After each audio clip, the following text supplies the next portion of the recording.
मैं आपको थोड़ा सा बता दूं कि जापान में एक मंदिर पे लिखा है कि अगर मैं तथागत गौतम बुद्ध का एक वचन लिखा है कि अगर मैं अपनी उंगली से तुम्हें चांद को दिखाता हूं तो तुम चांद को देखो, मेरी उंगली को मत देखो। मैं मार्गदाता हूं, मैं मोक्षदाता नहीं हूं।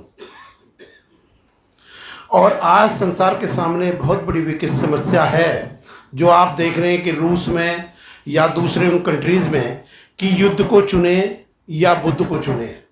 लेकिन तथागत गौतम बुद्ध ने कहा है कि जब मनुष्य की शक्ति क्षीण हो जाती है, नष्ट हो जाती है, तो वो अपने आप शक्तिहीन हो जाने पर अपने आप शांत हो जाता है। लेकिन बुद्ध कहते हैं जो व्यक्ति शक्तिवान है उसके शक्तिवान होते हुए जो शांत रहता है उसे ही शांत प्रिय व्यक्ति कहा जाता है। शक्ति को नष्ट हो जाने से कौन व्यक्ति शांत नहीं हो जाता है। दूसरा, बुद्ध के जो मेन विचार हैं, जो उनकी फिलॉसफी है, उनकी 3 किताबें हैं जिसे 3 बास्केट्स ऑफ नॉलेज इंग्लिश में कहते हैं। जब एमए और पीएचडी की हम स्टडी करते हैं तो उसमें 3 पिटक हैं, एक सुत्त पिटक है, एक अबधम पिटक है, एक विनय पिटक है। तो विनय पिटक वो फिलॉसफी है जिसमें कि उनके रहने सहने के बारे में बताया गया है। उनके बहुत बड़े ग्रंथ हैं, उनके 18-23 उनके कारण हैं। इस संसार में बौद्ध धर्म के ग्रंथों के अलावा समुद्र के समान महान है। और डॉक्टर अम्बेडकर ने जो बुक लिखी थी बुद्धा एंड हिज धम्मा, उस बुद्धा एंड हिज धम्मा में बौद्ध विद्वानों को कई साल लग गए कि बौद्ध ग्रंथ के किस किताब से बातें ली गई हैं। और धम्मपद उनकी सबसे पवित्र किताब है, जैसे क्रिश्चियनों की बाइबल है, हिंदुओं की गीता है। मैं आपको ये बात बताना चाहता हूँ कि बुद्ध की फिलॉसफी में ये कहते हैं कि जिस प्रकार अगर आकाश से सोने की बारिश हो रही हो तो भी लोभी पुरुष कदापि तृप्त नहीं हो सकता, जिस प्रकार हम उबलते हुए पानी में अपने प्रतिबिंब को नहीं देख सकते, उसी प्रकार जब मनुष्य क्रोध में या लोभ में होता है तो वो सही मार्ग नहीं देख पाता। और बुद्ध का एक बहुत बड़ा कीमती विचार है कि मूर्खों की संगति से अकेला रहना ज़्यादा बेहतर है, अकेला रहना बेहतर है। और बुद्ध का जो धर्म है, आज के समय में बुद्ध का धर्म भारत में बहुत तेज़ी से फैल रहा है।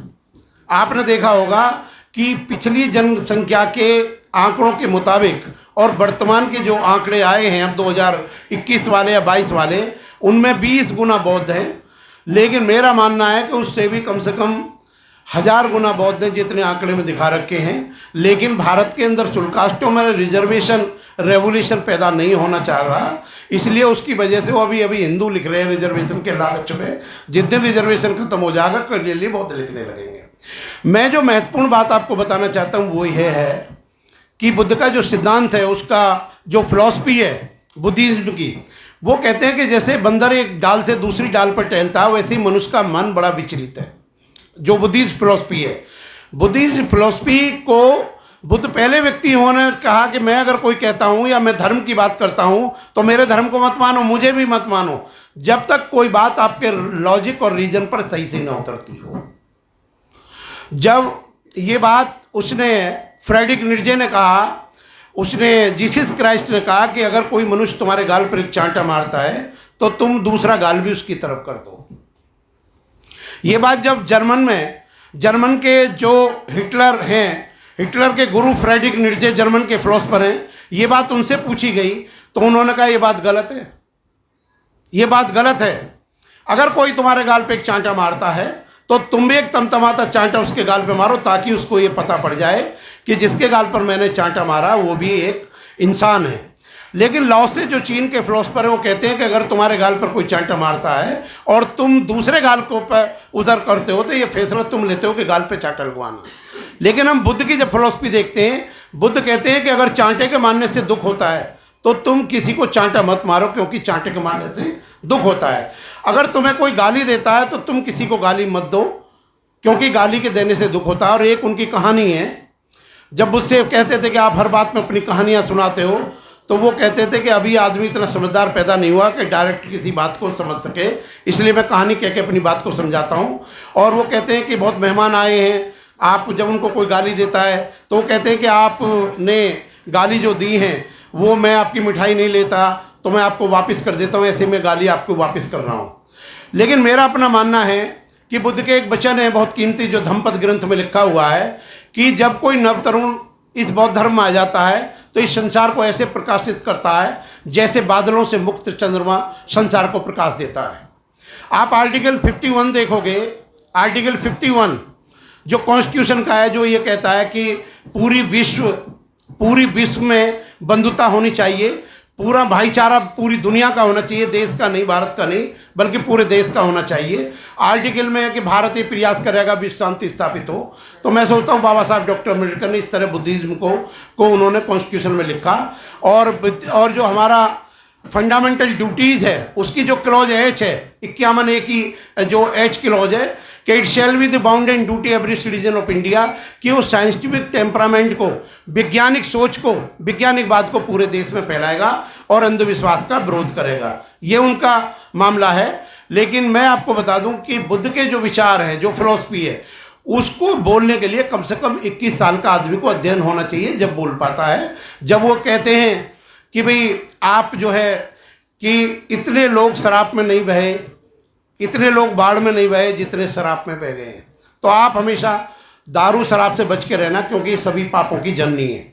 जब तो बुद्ध की जो फिलॉसफी है, बुद्ध की जो आइडियोलॉजी है, वो ज्ञान के बहुत स्रोत है उसमें। वो सिर्फ 2 ही ज्ञान के स्रोत मानता है, एक इन्फ्रेंस को, एक अनुमान को। जो चारवाक की फिलॉसफी है, चारवाक केवल कहते हैं जो हम आँखों से देखते हैं केवल वही सत्य है। लेकिन बुद्धिज्म की जो फिलॉसफी है, बुद्धिज्म में वो अनुमान को और प्रत्यक्ष जो आंखों से देखते हैं उसको मानते हैं। और दूसरी बात ये है कि बुद्धिज्म जो है डॉक्टर अम्बेडकर ने इसलिए अपनाया था कि जिन लोगों को जो बौद्ध धर्म अपना रहे हैं उनके पूर्वजों का धर्म था।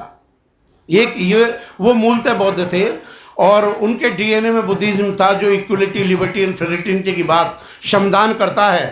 तो वो सारे बुद्धिज्म के बारे में है। और मेरा अपना मानना है कि जब भी आदमी अच्छे काम करेगा तो बुद्धिज्म की धारा में बहकर ही करेगा।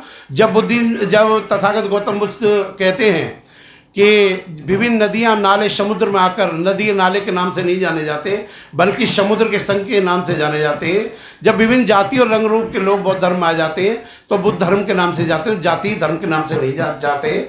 और बाबा साहब डॉक्टर अम्बेडकर का जो वर्ल्ड फेमस स्लोगन है कि शिक्षित बनो, संगठित बनो और संघर्ष करो, वो नारा उन्होंने बौद्ध धर्म के इस ग्रंथ से लिया था कि बुद्धं शरणं गच्छामि। बुद्धम का मतलब होता है शिक्षित होना, एजुकेट करना, लोगों में जागृति लाना। और जो संघ का मतलब था यूनाइट, और धम्म का मतलब था कि अन्याय के खिलाफ विद्रोह करना। ये चीज़ें वहीं से पैदा हुई थी। तो मैं ये कहना चाहता हूँ, बुद्ध के धर्म को अगर सार में पूछा जाए तो बुद्ध ने कहा है कि सभी पापों का ना करना, पुण्यों का संचय करना, मन को बस में रखना, यही बुद्ध की शिक्षा है। और मैं आपको एक बात जो तथागत गौतम बुद्ध की है, वो कहते हैं कि मुझे वो सुख नहीं चाहिए जो दूसरों को दुख देने से मिलता हो। मुझे वो सुख नहीं चाहिए जो दूसरों को दुख देने से मिलता हो। उनकी बड़ी साइंटिफिक फिलॉसफी है। मैं अपनी बात को ख़त्म करते हुए